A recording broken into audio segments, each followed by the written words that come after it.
The Hammond plantation records from Charleston County, South Carolina, contain a peculiar notation dated March 1847.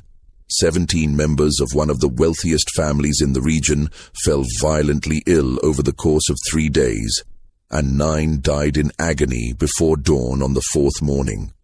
The physician's report listed acute gastric distress and organ failure, yet no illness swept through neighboring estates. Stranger still, the family's enslaved cook, a young woman named Celia who had been purchased specifically for a marriage arranged by the patriarch himself, vanished the night before the first symptoms appeared. For over a century, county officials kept detailed depositions describing the events sealed in a courthouse basement, accessible only to historical researchers with special permission. The testimonies paint a portrait of revenge so calculated, so patient, and so devastating that even the hardened planters of the antebellum South spoke of it in whispers. Before we continue with the story of the Hammond estate and what truly happened behind its columned facade, I need to ask you something. Have you subscribed to this channel yet? If stories like this fascinate you, real historical mysteries that reveal the darkest corners of American history, hit that subscribe button and leave a comment telling me what state or city you're watching from. Now let's step back to where this nightmare truly began. In the oppressive summer heat of 1844, Charleston County in the 1840s represented the pinnacle of Southern prosperity and the depths of its moral corruption. The low-country plantations stretched for thousands of acres, their fields thick with rice and cotton, their profits built entirely on the bodies of enslaved human beings. Among these estates, the Hammond property stood as one of the most profitable, generating wealth that placed the family among South Carolina's elite. The main house rose 3 stories, its white columns gleaming in the brutal sun, its interior cooled by the constant work of enslaved servants wielding palmetto fans. Marcus Hammond had inherited the plantation from his father in 1838, and under his management, the estate had grown to include over 200 enslaved people. He was a man of 43 in 1844, respected among his peers for his business acumen and feared by those he enslaved for his cold efficiency. Unlike some planters who indulged in visible cruelty, Hammond preferred a system of absolute control maintained through calculated reward and punishment. He kept meticulous records of every aspect of plantation operations, from crop yields to the births and deaths in the slave quarters. These records, preserved in the South Carolina Historical Society, provide a chilling window into the methodical dehumanization that characterized his enterprise. His son, Thomas, was 22 years old in the summer of 1844, a young man educated at the College of Charleston, well-versed in classical literature, and completely comfortable with the system of bondage that funded his gentleman's lifestyle. Thomas was being groomed to eventually take over the plantation, and his father had specific ideas about how that transition should occur. Marcus Hammond believed that a planter's wife should be molded from youth to understand her place in the household hierarchy, to manage domestic slaves efficiently, and to produce heirs without the troublesome opinions that girls from other planter families might bring to a marriage. What happened next reveals the horrifying extent to which enslaved people existed not as humans, but as property to be disposed of according to their owners' desires. In July 1844, Marcus Hammond traveled to a slave auction in Savannah, Georgia. Among the people sold that day was a 16-year-old girl named Celia, described in the auction records as of mixed heritage, literate, trained in household service. The literacy was unusual and suggested she had been raised in a household where someone had violated the laws against teaching slaves to read. Perhaps the child of an enslaved woman and her owner, educated before being sold away. Hammond purchased her for the substantial sum of $900, a price that indicated specific intentions. The other planters at the auction assumed Hammond needed a new house servant, or perhaps a personal maid for his wife. They were wrong. Hammond had purchased Celia as a future bride for his son. The practice, while not openly discussed, was not unheard of among certain planters who viewed it as a way to maintain absolute control over their heirs' marriages, while simultaneously ensuring that any mixed-race children born of the union could legally remain enslaved. South Carolina law in the 1840s followed the principle of partus sequitur ventrum. The child follows the condition of the mother. If the mother was enslaved, her children were enslaved, regardless of the father's status. By purchasing a young enslaved woman and designating her as his son's wife, in a ceremony that held no legal standing but served his purposes, Hammond could ensure both his son's loyalty to the plantation system and the continuation of the family's wealth through enslaved descendants. Celia arrived at the Hammond estate in chains, transported in a wagon with 3 other newly purchased people. The head housekeeper, an elderly enslaved woman named Ruth, who had served the Hammond family for decades, was instructed to train Celia in the specific ways the household operated. Ruth's diary, discovered in 1923 during renovation work in the former slave quarters and now held in a private collection, provides one of the few direct accounts of Celia's first months on the plantation. Ruth wrote that Celia was quiet and watchful, with eyes that took in everything but revealed nothing. She learned the household routines quickly, too quickly, Ruth noted with concern. The child moves through these halls like she's memorizing every door, every window, every face. She asks questions about things a new girl shouldn't care about. Which rooms Master Hammond uses, what foods the family favors, when supplies are ordered from Charleston. What Ruth couldn't have known was that Celia was indeed memorizing everything, cataloging information that would become essential to her survival and ultimately to her revenge. She learned that Thomas Hammond suffered from a nervous stomach that required careful dietary management. She discovered that Marcus Hammond was exceptionally proud of his wine collection, particularly a set of bottles imported from France. She observed that the family physician, Dr. Edmund Thornton, visited the estate only when summoned, and relied heavily on the descriptions provided by family members when diagnosing ailments. She also learned the full extent of what Marcus Hammond intended for her future. 3 months after her arrival, in October 1844, Marcus Hammond informed his son of the arrangement he had made. According to Thomas Hammond's personal correspondence, letters discovered in a trunk in an attic in 1978 and subsequently donated to the South Carolina archives, the young man's reaction was initially one of confusion, then reluctant acceptance. In a letter to a college friend, Thomas wrote, "Father has procured for me a wife of his choosing, though she is not of the class one might expect. He insists this arrangement serves multiple purposes, ensuring both my establishment as master of my own household and the continuation of our prosperity. I confess the situation is irregular, yet I trust Father's judgment in matters of estate management. The girl is comely enough and has been trained to proper domestic obedience." The wedding, if it could be called that, took place on November 15, 1844, in the plantation's small chapel. No legal marriage license was filed. No minister from Charleston was summoned. Instead, an enslaved preacher named Samuel, who occasionally conducted services for the enslaved community, was ordered to perform a ceremony. Samuel's account, given years later to abolition activists after he escaped to the north via the Underground Railroad, describes a surreal and nauseating event. "Master Hammond had me stand before them in my Sunday clothes and speak the words of Christian marriage over his son and that poor child," Samuel recalled. She wore a white dress that the seamstress had sewn, and she stood there silent as stone while Thomas Hammond took her hand. I could see she was shaking, but her face showed nothing. When I pronounced them husband and wife according to the master's command, her eyes met mine for just a moment. I saw something in that look that chilled my soul. Not fear, not resignation, but a cold calculation that seemed wrong in one so young. It was the look of someone planning something terrible.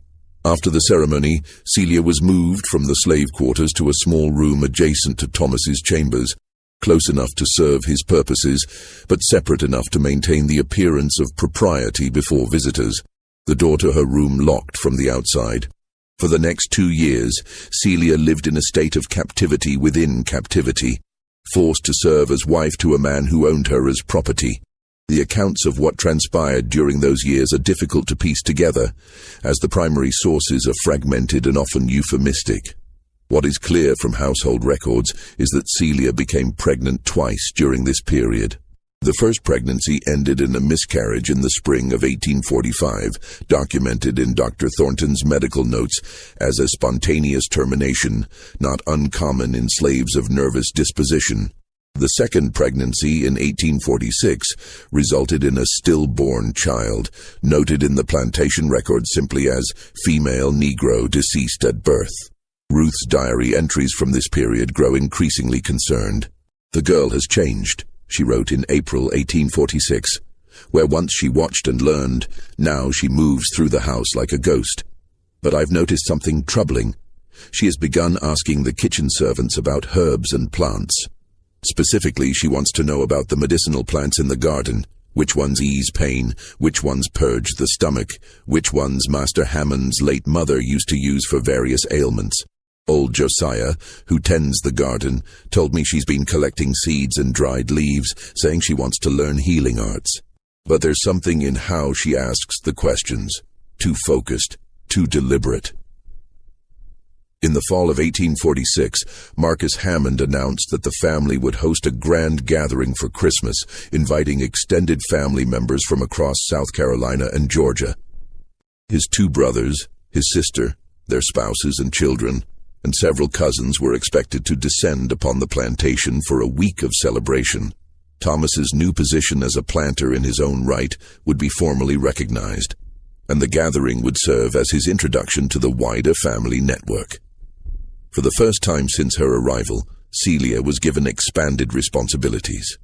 She would assist in food preparation and service during the festivities. Ruth protested this decision, writing in her diary, "I told Master Hammond that Celia isn't ready for such responsibility, that we should use the more experienced girls. But he insisted. He wants Thomas's wife to be visible, to serve the family she's now supposedly part of. It's a cruel mockery, and I fear it will end badly."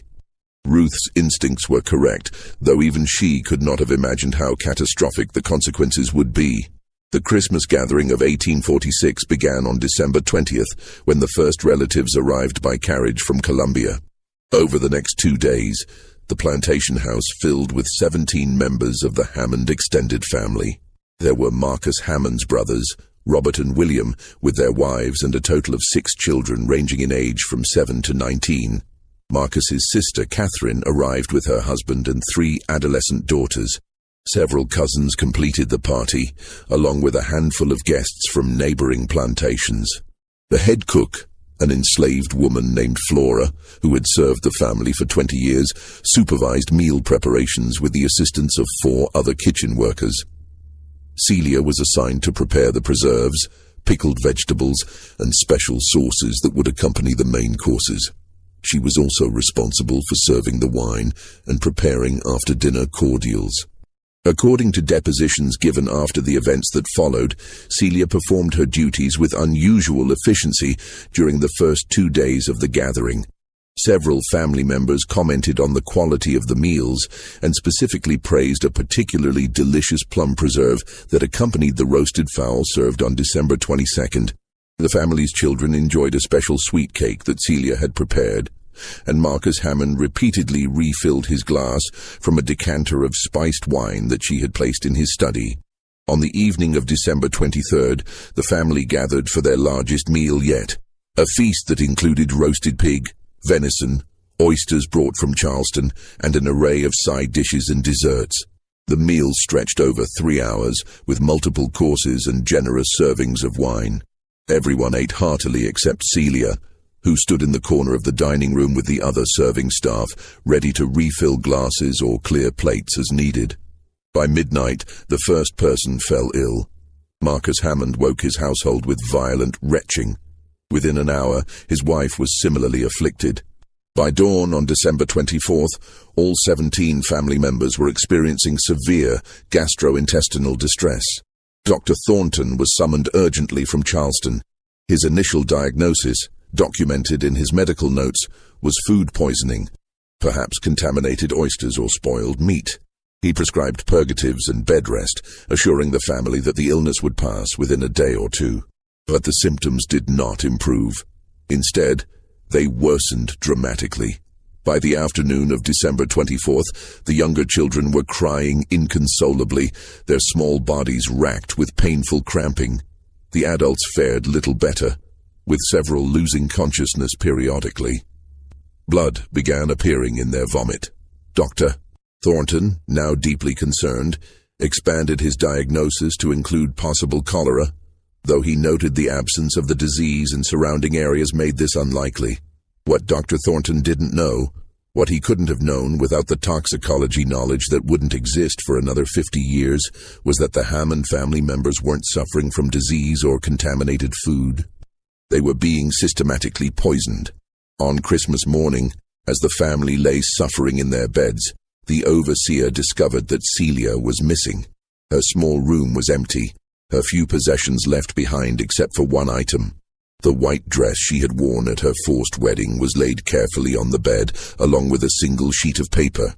The note, written in the careful script that revealed her forbidden literacy, contained only one sentence. "I pray that God grants them the mercy they denied me." The discovery of Celia's disappearance transformed the household's understanding of what was happening. Marcus Hammond, despite his severe illness, demanded that the enslaved workers be gathered and questioned. The overseer, a brutal man named Collins who handled discipline on the plantation, began interrogations immediately, using methods that the historical record only hints at, through euphemistic phrases like intensive questioning and forceful examination. But the enslaved community, when questioned, provided no information about Celia's whereabouts. Many claimed they had barely known her, that she had kept to herself during her time on the plantation. Ruth, when questioned, admitted she had noticed Celia's interest in medicinal plants, but insisted she had seen nothing suspicious in the girl's food preparation. Dr. Thornton, upon learning of Celia's flight and seeing the note she'd left behind, began to reconsider his diagnosis. On December 26th, he wrote in his medical journal, "I am beginning to suspect a deliberate act of poisoning, though I cannot determine the agent used. The symptoms, severe gastric distress, bloody emesis, progressive weakness, and the peculiar timing of the onset, suggest a toxic substance rather than natural disease. If this girl possessed knowledge of poisonous plants, she may have introduced something into the family's food over several days, allowing the toxin to accumulate in their systems." His revised analysis was tragically correct, though he lacked the medical knowledge to provide treatment even with this understanding. By the evening of December 26th, Marcus Hammond's youngest nephew, a 7-year-old boy named Edward, became the first to die. His small body simply gave up after 3 days of unrelenting suffering. The deaths came swiftly after that. 2 more children died on December 27th. Marcus Hammond's brother Robert succumbed on December 28th, followed within hours by Robert's wife. By the morning of December 29th, 5 members of the family were dead, and the survivors were too weak to leave their beds. Local authorities were summoned, and a magistrate arrived from Charleston to investigate what was now clearly a mass murder. Slave catchers were hired to track Celia, with rewards posted throughout the Low Country for her capture. The magistrate ordered that all food stores on the plantation be examined, and the kitchen workers were detained for questioning. What the investigators discovered in the kitchen shed new light on the methodical nature of Celia's revenge. Hidden behind a loose board in the pantry was a small cloth bag containing dried plant material. A botanist brought in from Charleston identified the contents as seeds and roots from several plants, including white snake root, water hemlock, and what appeared to be oleander leaves, all of which contain toxins that can cause the symptoms the family experienced. Further investigation revealed traces of these substances in the preserves that had been served throughout the Christmas gathering, in the spiced wine decanter in Marcus Hammond's study, and in the special cake that had been given to the children. Most damning was the discovery that the concentrations were carefully graduated. The adults received doses that would sicken them severely, while the children received amounts calculated to be fatal within days. The magistrate's report, preserved in the Charleston County Courthouse records, describes this as the most calculated act of murder witnessed in this region, demonstrating planning and execution that suggests both intelligence and a depth of hatred that defies comprehension. What the magistrate and other white authorities failed to understand or refused to acknowledge was that Celia's actions were not an expression of mindless hatred, but a desperate response to systematic dehumanization and abuse. She had been stripped of her personhood, forced into a mockery of marriage, subjected to repeated violations of her body, and forced to bear children who would be enslaved by the same system that enslaved her. Her revenge was both personal and symbolic, a refutation of the plantation system's fundamental premise that enslaved people were property without agency or will. Ruth's diary contains an entry from December 30th that suggests she understood this, even if she couldn't state it openly. They call what Celia did murder, and by law I suppose it is. But what was done to her? What name do we give to the daily murders of the soul that happen in these quarters? The girl was 16 when they bought her, 20 when she ran. In those years, she suffered things that would break anyone. They broke her in different ways than they intended. They broke her into someone who would do the unthinkable to escape the unbearable. As December turned to January, the death toll climbed. Marcus Hammond died on January 2nd, 1847, having lived long enough to know that his carefully constructed dynasty was collapsing around him. His wife followed on January 4th. By January 10th, 9 members of the Hammond family were dead, and the 8 survivors were permanently damaged, several suffering from ongoing organ problems that Dr. Thornton predicted would shorten their lives significantly. Thomas Hammond, Celia's forced husband, was among the survivors, though he was never the same. According to later accounts from family friends, he suffered recurring nightmares and health problems for the remainder of his life. He never remarried, never had children, and died in 1863 at the age of 41 from what his death certificate listed as chronic gastric disease and failure of general health. The manhunt for Celia intensified as the deaths mounted. Slave catchers combed the low country with dogs, checking every road leading north, every dock, every known station on the Underground Railroad. Rewards were increased to $1,000, an enormous sum that indicated how desperately the authorities wanted to capture her, both to prosecute her and to make an example that would deter other enslaved people from similar acts of resistance. But Celia had vanished completely. Despite the massive search effort, no trace of her was found. The prevailing theory among the investigators was that she had likely died while attempting to escape, perhaps drowning in one of the many rivers and swamps that crisscrossed the low country, or succumbing to exposure and starvation in the wilderness. However, documents discovered in the 1960s during research into Underground Railroad networks tell a different story. Letters exchanged between abolitionists in South Carolina and Philadelphia contain cryptic references to the South Carolina bird who flew north on wings of justice, and the young woman whose terrible action speaks to the desperation of her situation. While no names are mentioned explicitly, the timing and context strongly suggest these references were to Celia. One particularly intriguing letter, dated March 1847 and written by a Quaker abolitionist named Jeremiah Wright, describes meeting a young fugitive woman who had committed an act of violence against her enslavers after enduring circumstances too horrific to detail in writing. Wright notes that he helped arrange passage for this woman to Canada, where she would be beyond the reach of American slave catchers. If this woman was indeed Celia, she succeeded in escaping not only the Hammond plantation, but the entire system of American slavery. Yet her escape came at a tremendous cost. 9 deaths, 8 people permanently damaged, and the burden of those deaths on her own conscience, however justified her actions might have been. The Hammond plantation never recovered from the tragedy. Without Marcus Hammond's management and with most of the family dead or incapacitated, The estate fell into disarray. Thomas Hammond, the nominal heir, proved incapable of managing the operation. The plantation was sold in 1851 to satisfy mounting debts, broken up into smaller parcels, and the enslaved people were sold to different buyers across the region, scattering what had been a community. The story of what happened at the Hammond plantation during Christmas 1846 was not widely publicized beyond the immediate region. The family members who survived wanted the matter buried, unwilling to acknowledge publicly that an enslaved woman had successfully enacted such devastating revenge against her oppressors. The official records refer vaguely to a tragic poisoning incident without elaborating on the circumstances that led to it.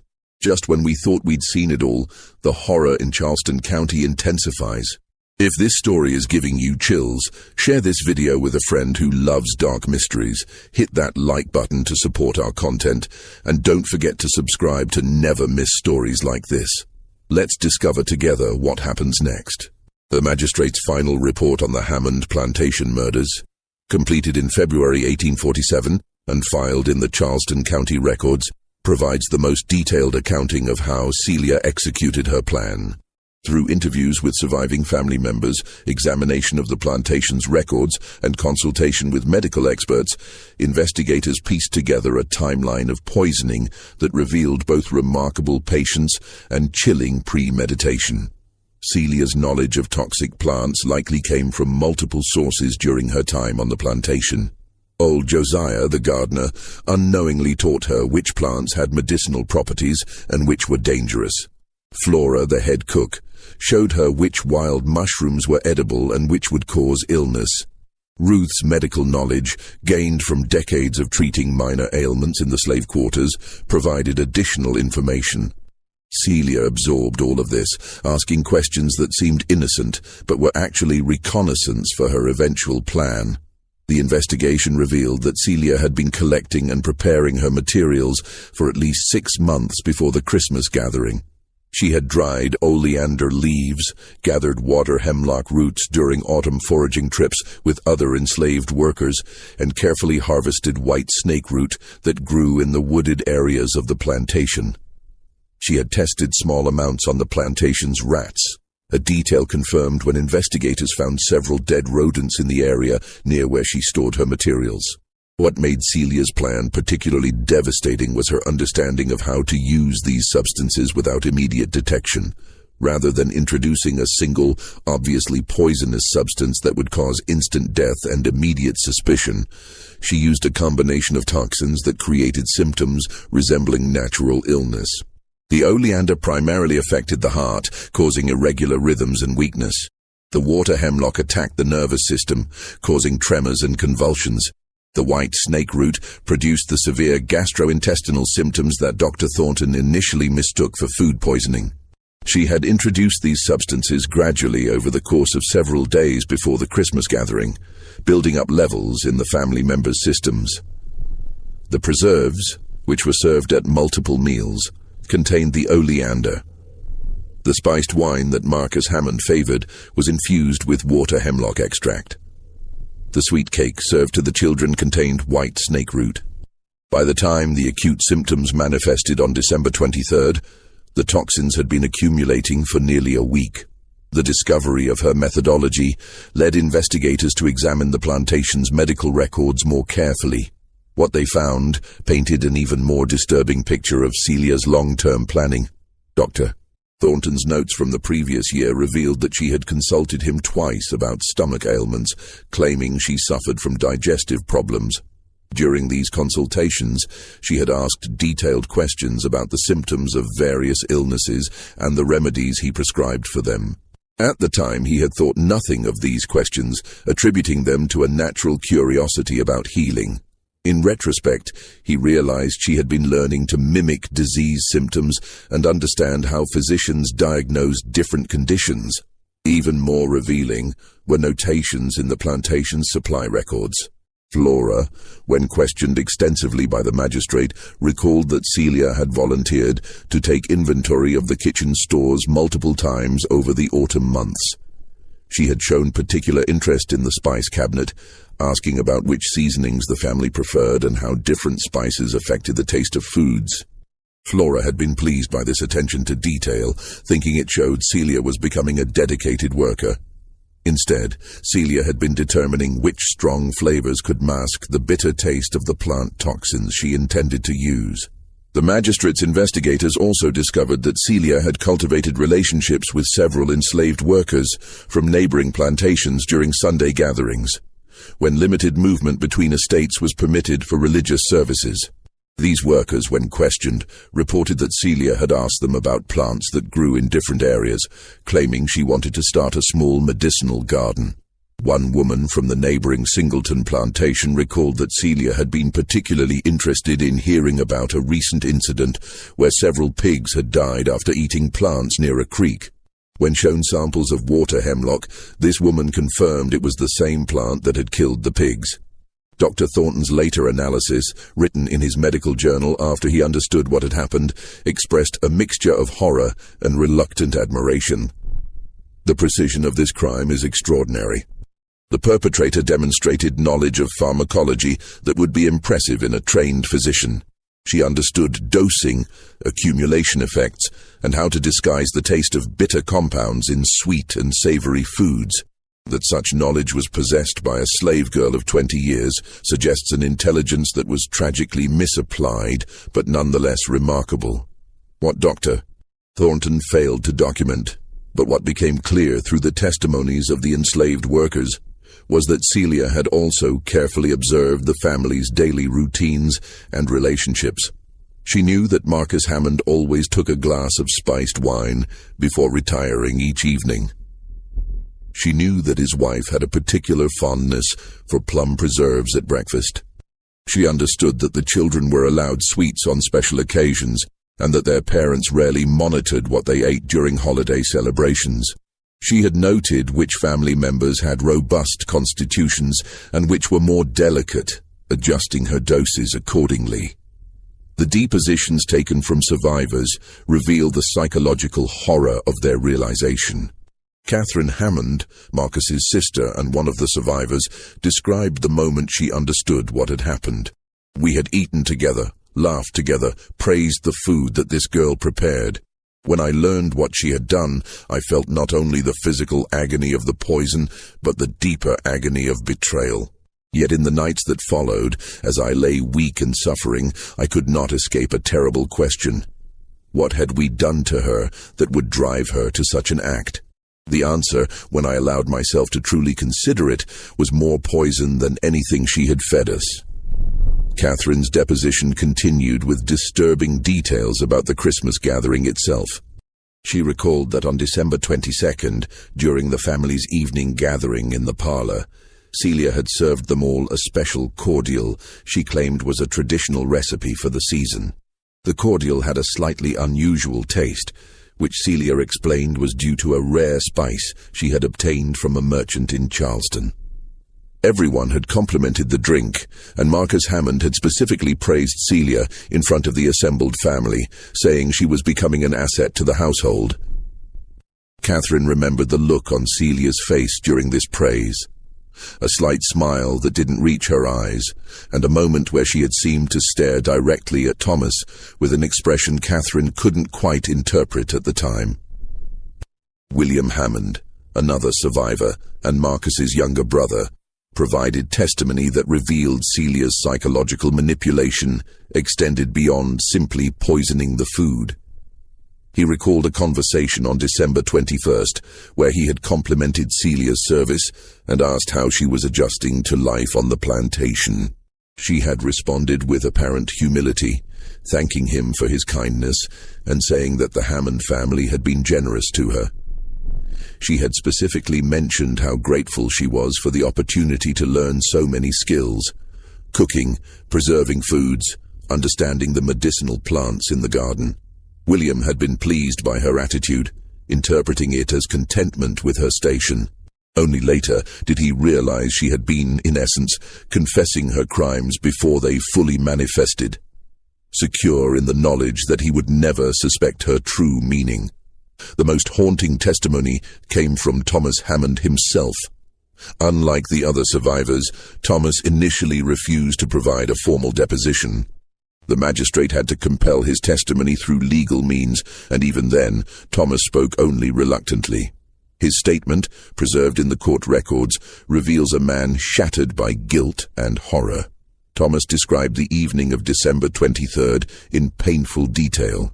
He recalled that Celia had served him personally during the dinner, refilling his wineglass several times and bringing him portions of each dish. At one point, she had leaned close to place a plate before him, and he had smelled the scent of lavender soap, the same soap the household provided for the enslaved workers. He had thought nothing of it at the time, but the memory haunted him afterward. The last moment of normalcy before everything collapsed, when he still saw her as merely his property rather than as a human being with agency and will. He described how she had stood in the corner of the dining room throughout the meal, her hands folded, her expression neutral, watching as the family ate. Several times, family members had called her over to compliment the food or request something. Each time, she had responded with quiet efficiency. Thomas specifically remembered his father calling her over near the end of the meal to praise the plum preserves, asking her to prepare more for the remainder of the holiday week. Celia had simply nodded and said, "Yes, master, as you wish." Those were the last words Thomas heard her speak. After the meal, as the family retired to the parlor for conversation and music, Celia had been dismissed to clean the dining room with the other servants. Thomas recalled seeing her carry dishes to the kitchen, moving with the same steady calm she always showed. When he went to his chambers later that evening, he had knocked on the door to her adjacent room, something he did nightly to ensure she was present and hadn't attempted to leave. She had answered immediately, her voice clear through the door, telling him she was preparing for sleep. He had locked her door from the outside, as was his custom, and retired to his own room. That was the last time he had any interaction with her. What Thomas couldn't have known was that Celia had already picked the lock to her room months earlier, using a thin piece of metal she had fashioned from a broken kitchen utensil.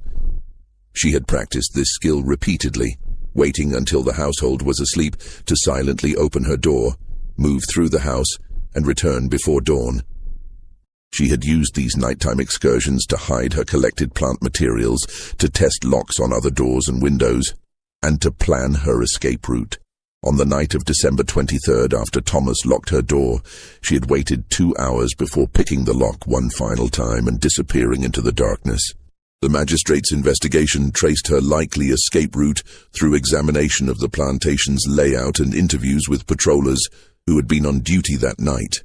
Celia had apparently left through a window in the kitchen house, crossed the plantation grounds under cover of darkness, and reached the river that bordered the eastern edge of the property. From there, she could have followed the river south toward the coast, where underground railroad networks operated among the free black communities and sympathetic whites who opposed slavery. The timing of her escape revealed another layer of her planning. By leaving on the night of December 23rd, before the most severe symptoms appeared, but after the toxins were already in the family members' systems, she ensured that no one would be well enough to immediately organize a pursuit. The patrollers who might have tracked her were instead summoned to the house to help care for the sick family members. By the time anyone realized she had fled and that her disappearance was connected to the family's illness, she had a head start of nearly 2 full days. The magistrate's report included a section analyzing what he termed the psychological aspects of the crime, which provides insight into how white authorities struggled to comprehend an enslaved woman's capacity for such elaborate planning. The magistrate wrote, "The subject demonstrated capacities for abstract thinking, long-term planning, and emotional control that challenge prevailing understanding of the Negro intellect. She maintained an appearance of submission and contentment for months while secretly planning murder and escape. This suggests either that our assumptions about the mental capabilities of slaves are incorrect, or that this individual was an exceptional case. The court is inclined toward the latter interpretation, as accepting the former would call into question the fundamental justifications for the institution of slavery itself."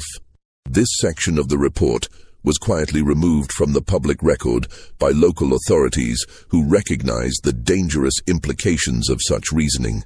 The copy preserved in the courthouse archives contains handwritten notes in the margins, apparently added by a county official, stating, "This analysis is too inflammatory and must not be widely circulated. It provides argument for abolitionists and could inspire other slaves to similar actions." The Hammond plantation case became a whispered legend in the Low Country, spoken of in careful euphemisms among planter families who feared similar revenge from those they enslaved. Some estates increased their surveillance of domestic workers, particularly those with access to food preparation. Others attempted to appear more benevolent in their management of enslaved people, hoping that small kindnesses would prevent desperate acts of resistance. The immediate aftermath of the poisoning sent shockwaves through Charleston County's planter society. Within weeks of the deaths, neighboring plantations implemented new protocols for food preparation. Kitchen workers were subjected to increased supervision, with overseers or trusted house slaves required to taste all food before it reached the master's table. Some planters went so far as to hire white cooks, despite the considerable expense, believing that white workers would be less likely to poison them. Others simply refused to eat anything that hadn't been prepared under direct observation. These paranoid measures created tension and additional suffering in slave communities across the region. Enslaved kitchen workers faced increased suspicion and harsher punishments for any perceived errors in food preparation. Several documented cases exist of enslaved cooks being severely beaten or sold away based on nothing more than a master's stomachache after a meal. The fear that Celia had unleashed spread like a poison itself through the plantation system, touching countless lives beyond those directly affected by her actions. The financial impact on the Hammond estate was catastrophic and far-reaching. The plantation, which had been valued at over $150,000 in 1846, an enormous sum representing land, buildings, equipment, and the enslaved workers themselves, was worth barely a third of that by 1850. Thomas Hammond, as the surviving heir, inherited massive debts along with the property. His father had borrowed heavily to finance expansion plans, expecting future profits to cover the obligations. Without Marcus's management expertise and with Thomas's health destroyed by the poisoning, those profits never materialized. The estate's creditors began demanding payment in 1848. Thomas attempted to keep the plantation operating, hiring an overseer to manage the daily operations while he struggled with his ongoing health problems. But the overseer, a man named Garrett, who had worked on several other plantations, found the enslaved workers at Hammond Estate to be troublesome and resistant to discipline. Garrett's reports, preserved in the estate papers, described frequent instances of work slowdowns, tools mysteriously breaking, and a general atmosphere of defiance. What Garrett didn't understand, or chose not to acknowledge, was that Celia's actions had fundamentally changed how the enslaved community at Hammond Plantation viewed their situation. Ruth's diary entries from this period describe a shift in consciousness among the workers. They speak of the girl who flew away in whispers, Ruth wrote in March 1847. They don't say her name aloud, but everyone knows who they mean. Some condemn what she did, especially the killing of the children. Others see her as someone who refused to accept the unacceptable. There's a new kind of silence in these quarters now. Not the silence of submission, but the silence of people keeping their own counsel. Master Thomas feels it too.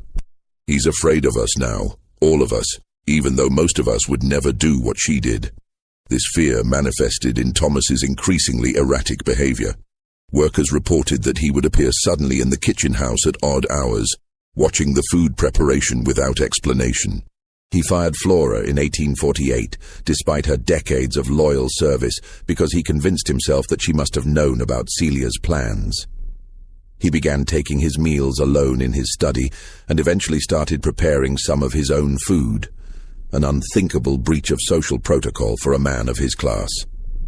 By 1850, Thomas was negotiating the sale of the plantation. The buyer, A merchant from Charleston named Reynolds, who intended to divide the property into smaller parcels for resale, paid $47,000 for land and buildings that had been worth 3 times that amount just 4 years earlier.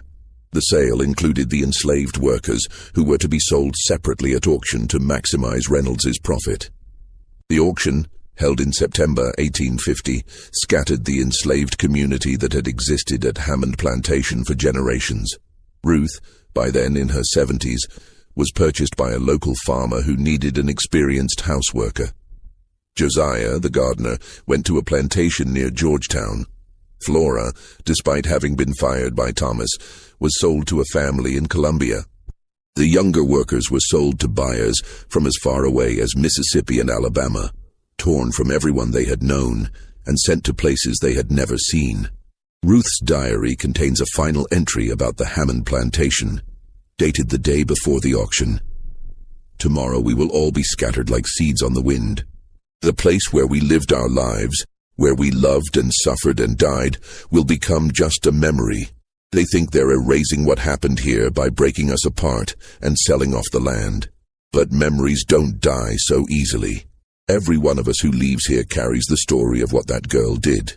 We'll carry it to new places, new quarters, and people there will hear it and remember it. They tried to make her story end with her disappearance. Instead, her story is just beginning to spread." Ruth's prediction proved accurate. Over the following years, variations of Celia's story appeared in slave narratives collected by abolitionists throughout the South and in free states. The details were often changed to protect those who shared them. The location would shift to Georgia or Virginia, the names would be altered, the specific circumstances would be modified, but the core story remained recognizable. An enslaved woman driven to desperate action by intolerable abuse, who struck back with careful planning and deadly effect. One such account appears in an 1855 narrative collected by William Still, the Philadelphia abolitionist who documented hundreds of fugitive slave stories. A woman identified only as Sarah from South Carolina described escaping her enslavement after witnessing a terrible vengeance on a neighboring plantation.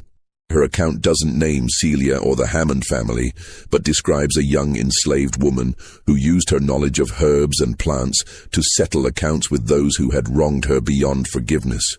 Sarah told Still that this woman's actions had inspired her own escape, showing her that enslaved people possessed power even in powerlessness.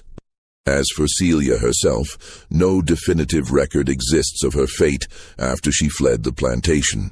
If the abolitionist letters referencing the South Carolina bird do indeed refer to her, she may have lived out her days in Canada under a different name, carrying the weight of her actions but finally free. The letter from Jeremiah Wright provides tantalizing details that align with what is known about Celia. Wright describes meeting the fugitive woman in March 1847, just 3 months after the poisoning, at a safe house in Philadelphia operated by the Vigilance Committee.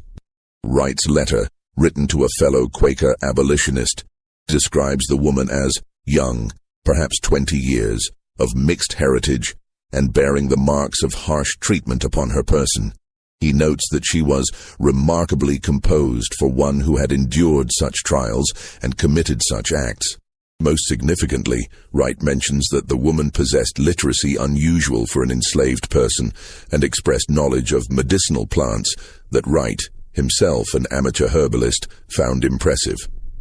Wright arranged for this woman to travel north through the Underground Railroad network, eventually reaching Canada via New York and upstate routes. His letter concludes, "I have helped many souls escape bondage, but this woman troubles me in ways others do not. She killed 9 people, including children, yet I cannot bring myself to condemn her when I consider what drove her to such extremity. Is she a murderer, or is she a prisoner of war who struck back at her captors with the only weapons available to her? I leave such judgments to God, but I know I would do the same in her position, and probably with less patience and planning than she showed." Some historians have theorized that a woman matching Celia's description appears in Canadian census records from the 1850s and 1860s. The 1851 Canada West Census includes a Cecilia Harris, listed as a 23-year-old widow living in the Buxton Settlement, a community of fugitive slaves near Lake Erie. This woman's occupation is listed as midwife and herbalist. She appears again in the 1861 census, still in Buxton, now 33 years old, still a widow, still working as a midwife. The name change from Celia to Cecilia would have been a natural choice for someone attempting to leave her past behind while maintaining continuity with her original identity. The surname Harris was common enough to provide anonymity.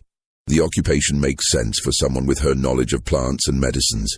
The listing as a widow provided a socially acceptable explanation for her unmarried status and lack of family connections. If this Cecilia Harris was indeed Celia from the Hammond plantation, she built a quiet life in Canada, helping to bring new life into the world after having taken lives in her escape from bondage. A notation in the Buxton Settlement records from 1863 mentions that Cecilia Harris provided invaluable service during the cholera outbreak, using her knowledge of herbs to ease suffering when medical doctors were unavailable. Another notation from 1871 describes her as a respected elder of our community, sought out for her wisdom and her skills in healing. The woman believed to be Celia appears one final time in official records in the 1881 Canada Census, listed as 53 years old, still working as a midwife. After that, the trail goes cold.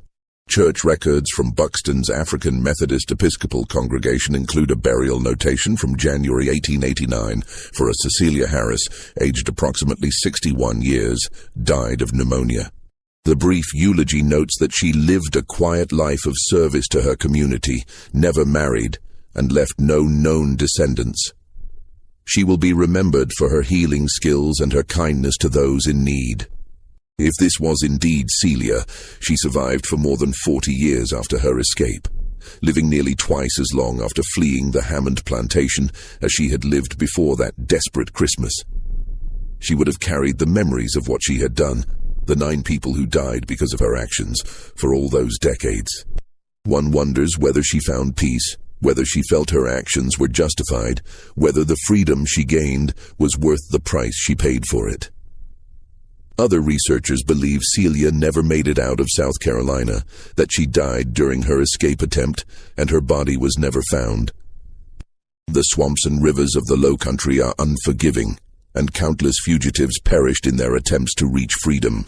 The lack of any confirmed sightings of Celia after December 1846, despite the intensive search efforts and substantial reward, suggests to some historians that she succumbed to the elements, drowning in a river or dying of exposure in the wilderness. A third possibility raised by some scholars is that Celia was captured and killed by slave catchers who chose not to report it. The reward for her capture specified that she be taken alive for trial, but slave catchers were not known for their adherence to legal niceties. If they found her and killed her during the attempt to capture her, they might have simply disposed of her body and claimed they never located her, rather than forfeit the reward or face questions about why they had killed her instead of bringing her in alive. What is certain is that Celia's act of poisoning the Hammond family represented one of the most successful acts of resistance by an enslaved person in American history. She struck at the heart of a system that treated human beings as property, and she did so with a precision and planning that demonstrated the very humanity that system sought to deny. The broader impact of her actions rippled through low-country society in unexpected ways. Several documented cases exist of planters treating their enslaved workers with slightly more caution in the years immediately following the Hammond tragedy. A letter from 1848, written by a plantation owner to his son, explicitly references the Hammond case. The terrible events at Hammond's place have taught us all a lesson about the dangers of pushing our people too far. I am not suggesting we soften our discipline, but we must be mindful that extreme cruelty breeds desperate acts. Marcus Hammond thought he could bend that girl to his will completely, and the result was the destruction of his entire family. This awareness, however limited and self-serving, represented a tiny crack in the foundation of the slavery system. For decades, planters had justified their treatment of enslaved people by claiming they were incapable of complex thought or planning. Celia's actions proved otherwise in a way that couldn't be easily dismissed or explained away. The magistrate's closing words in his report, written reluctantly, acknowledge this. While this court must condemn the crimes committed and express horror at the deaths of innocent children, we cannot ignore the circumstances that produced such desperation. The subject was driven to these actions by conditions that would test any soul. That she possessed the capability to exact such revenge speaks to capacities that our system of bondage insists do not exist in her race. This contradiction should trouble any thinking person. Those words, written in 1847, were buried in courthouse records, where they would not challenge the prevailing order. The Hammond family survivors ensured that the full details of the case remained sealed for decades, allowing only the barest facts to be known publicly. It wasn't until historians began examining antebellum plantation records in the 1960s and 1970s that the complete story began to emerge. The physical plantation house where these events occurred burned in 1852 under suspicious circumstances, possibly arson by enslaved people being sold away as the estate was liquidated. Today, nothing remains except crumbling foundation stones overgrown with vegetation. The site is unmarked, forgotten except by historical researchers who know what to look for in county records. Local residents in the area sometimes speak of an old plantation that met a tragic end, but few know the specific details of what happened there. Ruth's diary, discovered in 1923 during renovation work in what had been the slave quarters, provides a fitting epitaph for Celia and the impossible choice she faced. In her final entry about the case, dated January 1847, Ruth wrote, "They will call her a murderess, and perhaps she was. But she was first a victim, forced into circumstances no human should endure. She chose to fight back in the only way available to her, using the knowledge she had gained and the patience she had cultivated. 9 people died because one girl refused to continue dying slowly herself. God will judge whether her choice was right, but I cannot bring myself to condemn her. She did what she felt she had to do to be free. And in this country, we call those who fight for freedom heroes, unless they are slaves fighting their masters." The Hammond case also appears in several period documents beyond the official legal records. A Charleston newspaper from January 1847 contains a brief notice about a tragic illness that struck a prominent family, but provides no details about poisoning or murder. This careful language reflects the desire of local authorities to prevent panic among the planter class and avoid giving enslaved people ideas about resistance. More revealing are private letters and diaries from other planter families, discovered by historians in various archives. A letter from Sarah Middleton, wife of a plantation owner in a neighboring county, written to her sister in February 1847, describes the Hammond tragedy in coded language. "We have heard disturbing news from Charleston County. You remember the Hammond family, quite prosperous and influential. They suffered a terrible tragedy during the Christmas holiday. Nearly the entire family struck down by a mysterious illness that proved fatal for several. The circumstances are hushed, but whispers suggest it was no natural illness. Martha, I confess this news has made me uneasy. I find myself watching our servants more carefully, wondering what thoughts move behind their placid expressions. We like to believe they accept their station, but what if we're wrong? What if they're simply waiting for their moment?" This letter captures the psychological impact of Celia's actions on the planter class. The seed of doubt she planted about whether the system they benefited from could truly be maintained indefinitely. This mystery shows us that the horrors of American history are often buried in archives and forgotten records, waiting to be rediscovered by those willing to look. The Hammond plantation case reveals not only the brutality of slavery, but the incredible courage and intelligence of those who resisted it, even at tremendous personal cost. Celia's story forces us to confront uncomfortable questions about justice, revenge, and the human response to systematic oppression. She was simultaneously a victim and a perpetrator, someone who suffered unimaginable abuse and who inflicted terrible suffering in return. The children who died because of her actions were innocent of her persecution, yet they were also part of a system that denied her humanity from the moment she was born. There are no easy answers in this story, no clear heroes or villains when we look honestly at the complexity of the situation. What we can say with certainty is that Celia refused to accept powerlessness. She studied her captors, learned their weaknesses, planned meticulously, and executed her revenge with devastating precision. Whether we view her actions as justified or monstrous says more about our own values and understanding of extreme circumstances than it does about her. The historical record gives us the facts of what happened during those terrible days in December 1846, but it cannot fully capture the emotional truth of Celia's experience.